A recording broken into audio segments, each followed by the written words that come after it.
Hello guys, જય શ્રી કૃષ્ણ બધાને। આજે આપણે બનાવીએ છીએ બટેકા પૌવા। તો તેના માટેની આપણે બધી તૈયારી કરી લીધેલી છે।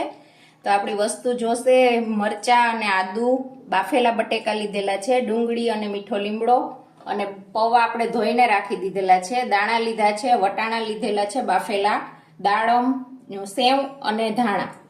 તો ચાલો આપણે બનાવીએ।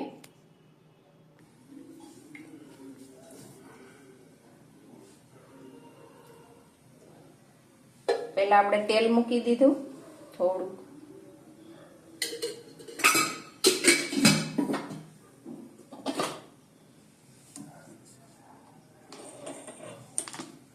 આપણું તેલ આવી ગયું। થોડીક આપણે હિંગ નાખી દઈએ, થોડું જીરું સ્વાદ પ્રમાણે, મીઠો લીમડો ને ડુંગળી,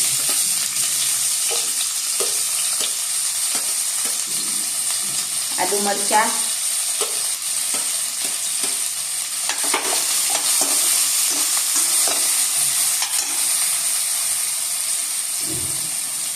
નિમક, હળદર,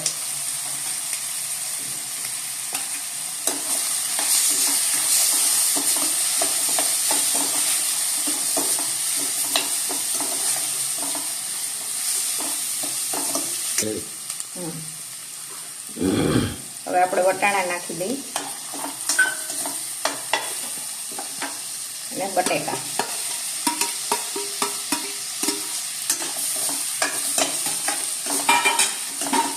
બાફવામાં આપણે નિમક નાખેલું એટલે તમારે જે પ્રમાણે સ્વાદમાં જોતું હોય એ રીતે તમે નિમક નાખી શકો છો। હવે નાખી દઈએ આપણા પૌવા। આપણે પૌવાની અંદર મિક્સ કરી દીધા। હવે આપણે સ્વાદ માટે થોડુંક લીંબુ અને ખાંડ પણ એડ કરી દઈએ। ખાંડ,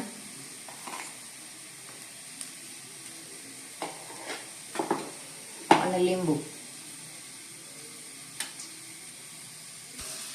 આપણે આને મિક્સ કરી દીધું ખાંડ અને લીંબુ નાખીને। હવે આપણા પૌવા તૈયાર છે, આપણે એને ખાવા માટે તૈયાર કરી લઈએ।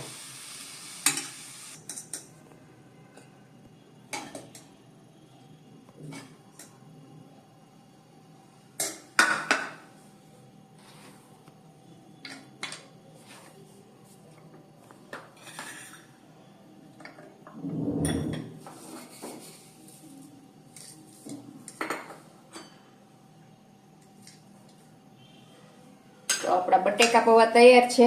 આવો બધાય જમવા। જો આ રેસીપી ગમી હોય તો શેર, સબસ્ક્રાઇબ અને લાઈક